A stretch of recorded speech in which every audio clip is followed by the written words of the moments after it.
Good day everyone, this is Rovica Catad from BSH in 2B, and now I will be reporting the Chapter 11 of Business Organization and Management entitled Organization for Purchasing, Storekeeping, and Transportation. First, what is purchasing? Purchasing is generally the term in industry and management used to denote the act and functional responsibility for purchasing the materials and supplies for use. The term purchasing describes the process of buying, learning of the need, selecting a supplier, negotiating price and other pertinent terms, and following up to ensure delivery. When this is expanded to include production control, traffic, and shipping, the term materials management is often used. Objectives of purchasing.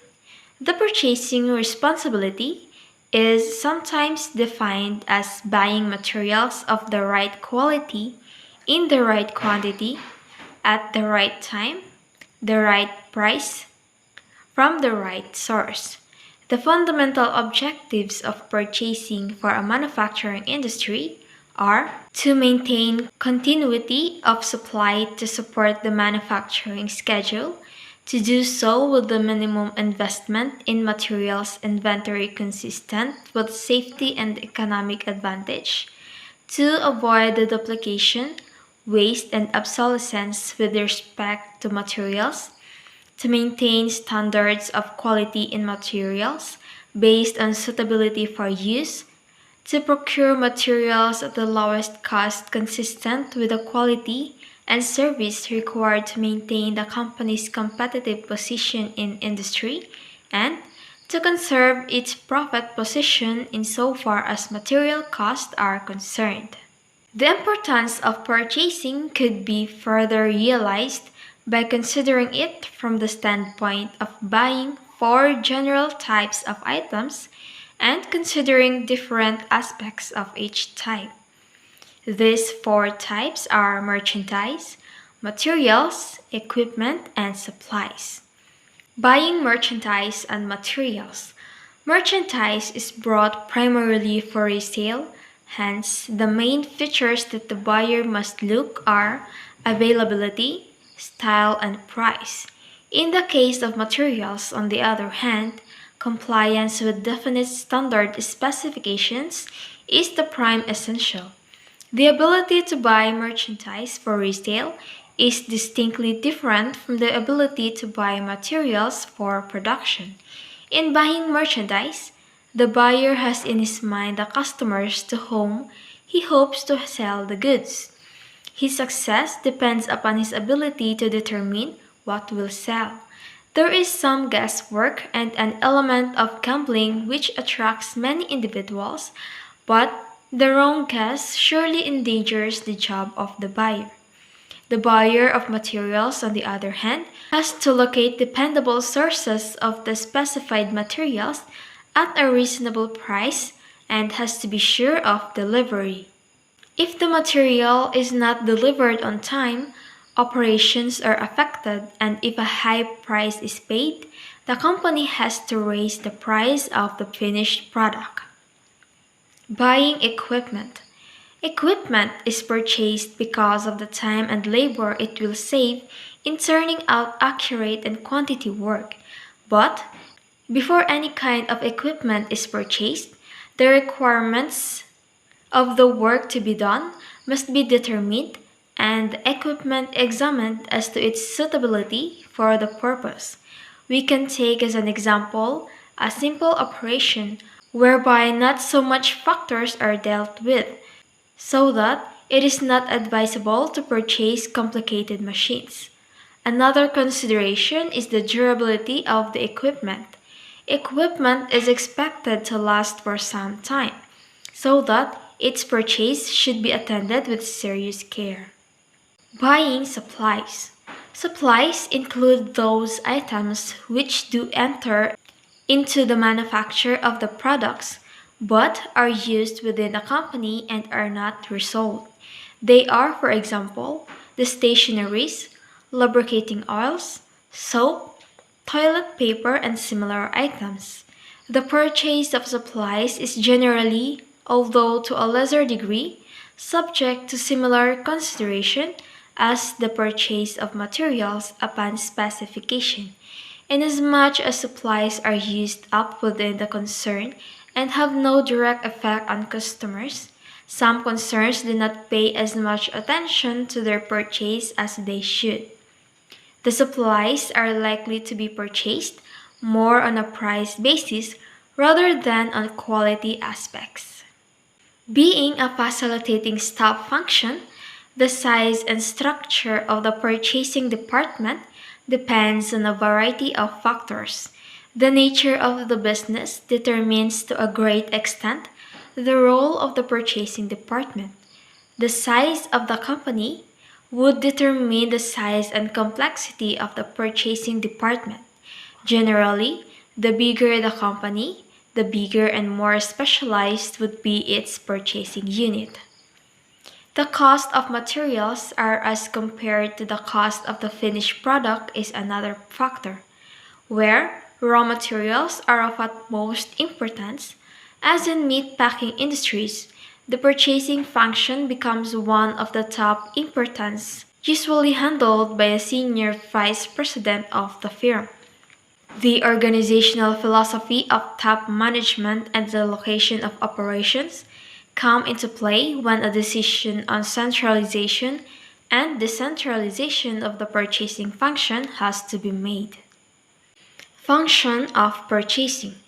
The functions of purchasing are to secure necessary raw materials, equipment, facilities, supplies, and other items according to the specifications earlier arrived at the time fixed by a schedule or when they are needed. To buy at prices according to the standards demanded within current market prices, but taking advantages of discounts that may be availed of. To ask for quotations or bids on major items, and to purchase items not requiring bids, to canvass for prices when the need arises, to cultivate sources of supply, to participate in the formulation of specifications for purchase and in conference where purchasing is related, to be on the lookout for new products or desirable substitutes, to interview salesmen, even when what they sell is not needed at the time, and help them see companies' executives, to study markets and the best time to buy, to count and inspect purchase, to approve invoices for payment, to keep informed on government regulations and inform other executives about them, keep records of supply, materials, and other purchases, to study the company needs and requirements, to attend to the routing of purchases, and to look after the disposal of surplus or obsolete materials, equipment, supplies, and merchandise. Stores and control.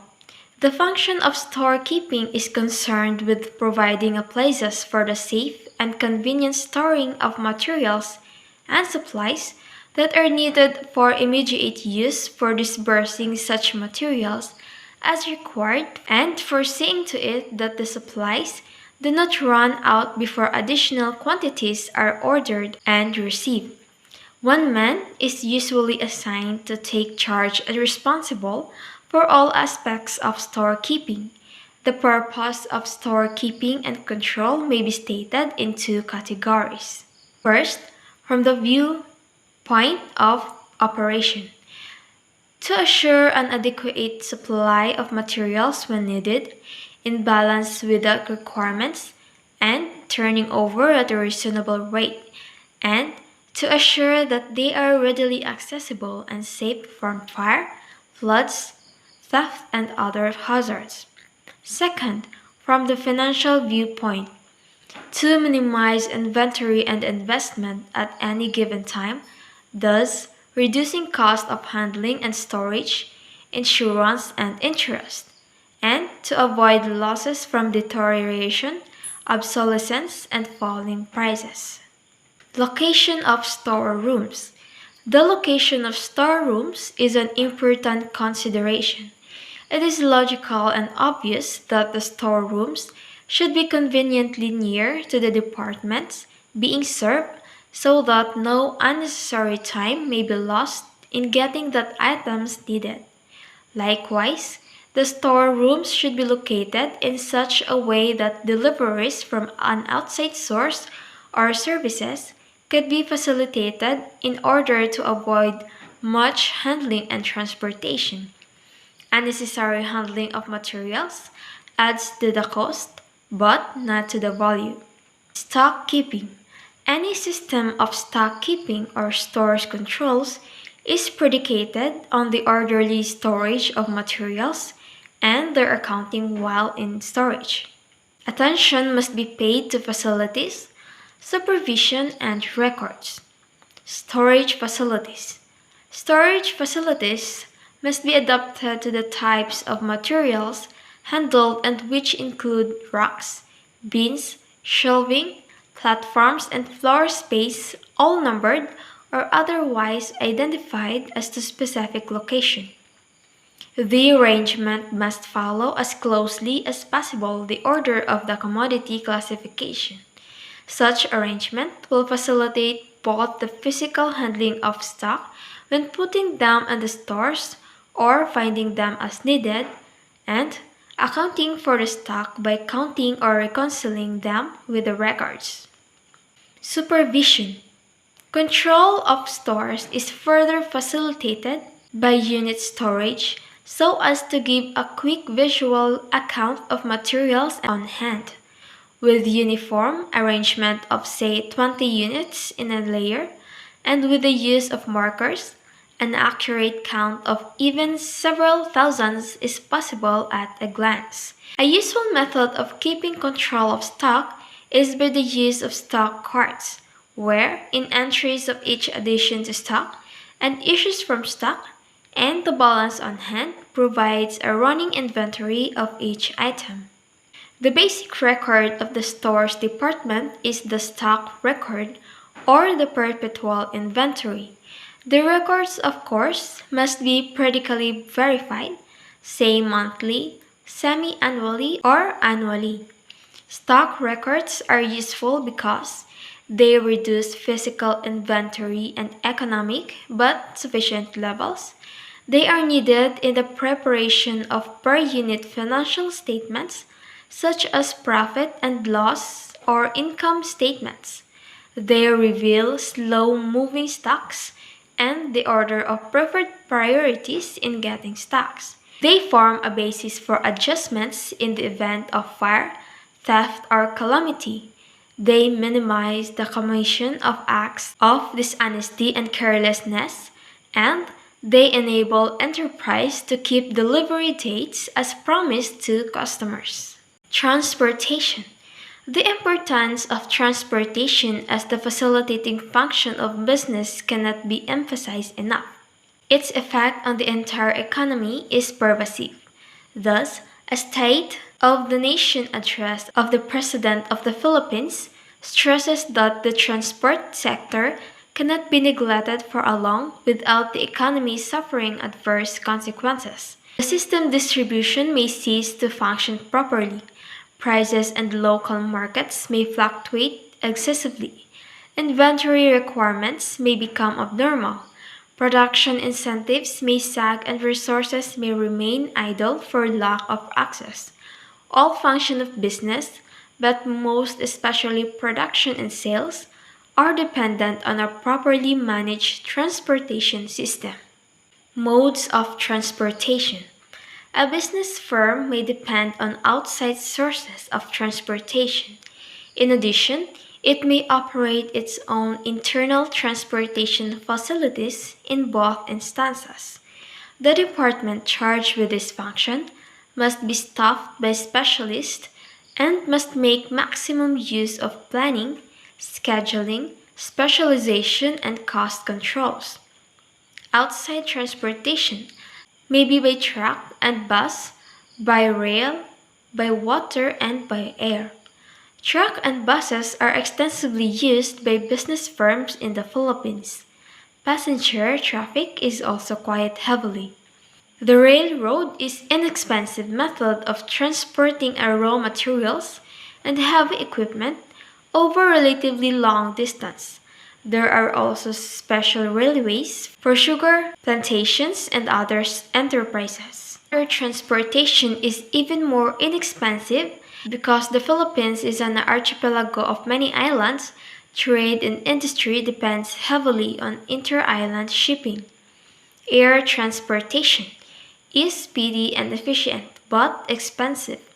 Business is fast realizing the advantages of air cargo for certain types of merchandise. Internal transportation fleets are maintained by manufacturing or marketing organizations. Usually, the supervision and control of the transportation unit are handled by either production or sales, depending upon which function is being serviced. And that's all about the organization for purchasing, storekeeping, and transportation. Thank you for watching and have a nice day.